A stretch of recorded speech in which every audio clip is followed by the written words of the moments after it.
Okay, it's loading, but today I am going to give a little tutorial slash show some of the practical applications of teleportation hubs or stations. So your basic teleport uh, station can be really anything with a command block.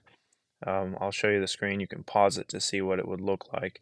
But if you know about coordinates, you need to know about that before you. So try teleporting around with just command prompts uh, to get the idea of it. But it's real simple right there. You just do TP at P, which is the nearest player, obviously.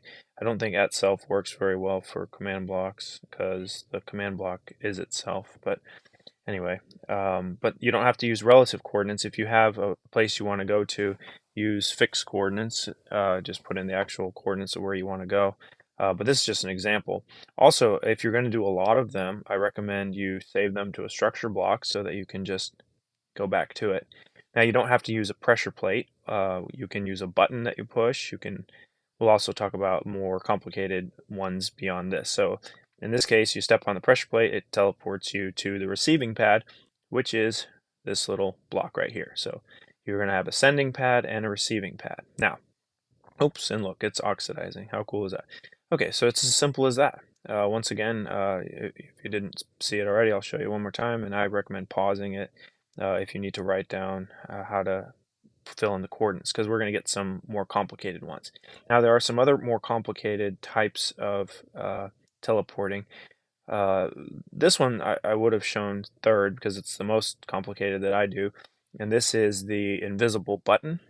So let's say you have a tree that you want to use as a teleportation station, and there's nothing on this tree that's electric or command block. It just has a regular wooden button on it. But here we have a teleportation station that you can hide somewhere. You can bury it in the ground. You can put it, anywhere within a chunk away. So, let's say 50 blocks or so away. I'm not sure exactly what a chunk size is. But you click on here and it'll teleport you again back to our receiving pad. And what that looks like is you're going to have, I forget what these things are called, but that type of block right there, redstone thingamajig, that's what I call it. Anyway, you're going to have your main block here is going to be a repeat, unconditional, always active block, and you're going to have a test for block. And you have to know exactly where the button is, okay, and the key is so you can write down these coordinates, but remember the coordinates is that's going to be exactly where you need it to be, obviously. So you're going to have to put in your own coordinates, and they can be relative coordinates if you know relatively, with those squiggly line, how far away you want your button to be. That's where you put it. Well, anyway, you put in the test for block, you put in your coordinates, and then you put one of these things in, and then this thing is actually the teleportation block that tells it where to teleport. We'll show some examples of that, which will kind of give you some cool applications. There's limitless applications to this setup right here of how you can teleport. I'll show you some cool ones here in a sec.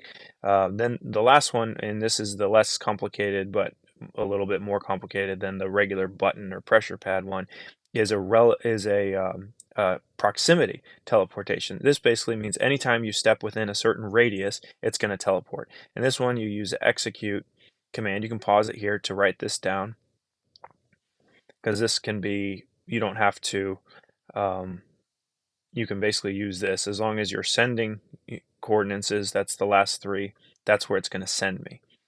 Now, I'm going to fill this back in before I forget. Okay, so all I have to do is step within 3 block radius of that, which is exactly above it. Okay, and it's going to teleport me. Now, I'm going to show you some practical applications. Here is my teleportation terminal. I kind of modeled it after a sort of a mock Stonehenge. Now, the advantage of this is that instead of building however many there are, let's just say 20 teleportation stations at each location. I have one teleportation station at each location, and they all send me to this hub. And then from this hub, I can teleport to anywhere I want to go that has a teleport station built into it. So that's Chichen Itza, one of my pyramids I've shown you guys a little bit of. Emerald City. For the purposes of this, let's go someplace cool like like flying fortress. So I have to, sometimes I have little markers that help me see where it is, uh, so I can find it a little easier. Like I could put a light on it or something like that. But Great Kingdom, let's see, Ancient Aztec Tower. Actually, this is a cool one. Let's do this one. So go to the Ancient Aztec Tower, and I step on a pressure pad, and it teleports me to the Ancient Aztec Tower. Simple enough, right? Now, cool thing about this one is it has a trust fall teleportation, which is essentially somewhere hidden around here. I have a uh, proximity teleporter that tells me anytime I fall somewhere around here, whoop, it teleports me right back there. So I just do a little trust fall and it teleports me back to here. Let's see, Emerald City. No, where else do I want to show you? I'll show you. I really want to show you two more. I'll go to my UFO. And the reason I choose my UFO is it has its own teleport hub in it as well, because it's a really popular place I like to go. So we'll find the UFO. Okay, so we're going to go to the UFO. Oh, I could have looked up there. It's got the little floating thing. All right. Now, my UFO has pretty much all the different types of teleports. If we go to the exit, you exit by pressing a button, if it works. It worked, but let's try that again for some reason. There. Okay, so you exit the UFO, and then to get back in it, you step over a relative, a proximity teleport. So all I have to do is walk in that circle there, and boom, I'm back in the UFO. Um, I want to show you something really cool. There's my twin. So there's twin alpha, and this is where things get really cool as far as teleporting goes. Where is it? Let's see. This one here. Nope. It's got to be one of these two. There you go. Okay, so if I teleport here, what's going to happen is I'm going to teleport, and it's going to take me to a relay. And the reason it's taking me to the relay is the twin alpha is actually a moving target.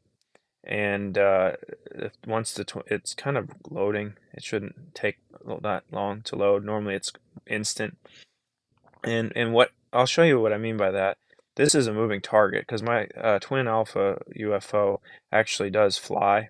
So if I push buttons up here, I can fly around and command it to move. And so you can't use a fixed coordinates. You have to have a relative coordinates, but you can't do a relative coordinates from a super long distance. So that's why you would want to have a relay, and then the relay is a proximity teleportation that tells it to teleport to this. A little complicated, I know, but it's fun.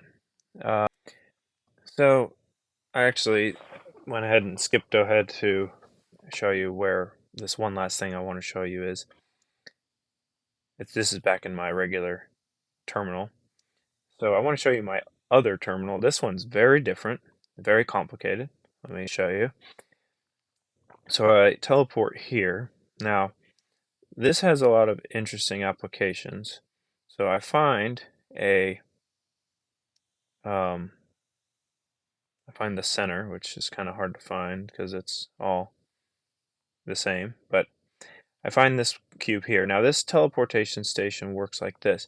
You place a block in the middle, and depending on what type of block you put on there, it will teleport you to a different place. Now this is going to teleport me to the inner workings of this teleportation station so that you can see how it's built.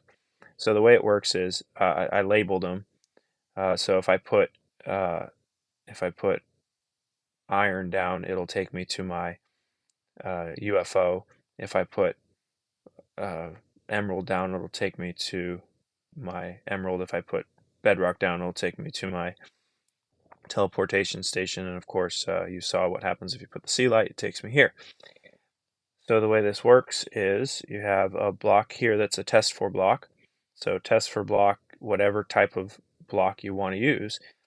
The advantage to this is you can have just one single location. It can be really small, but yet it can teleport you to as many, literally as many places as I wanted. If I wanted to, I could program it to teleport me to all the places on my teleportation station, but it would be just a single little square as a hub, as opposed to 100 different doors that you'd have to walk through.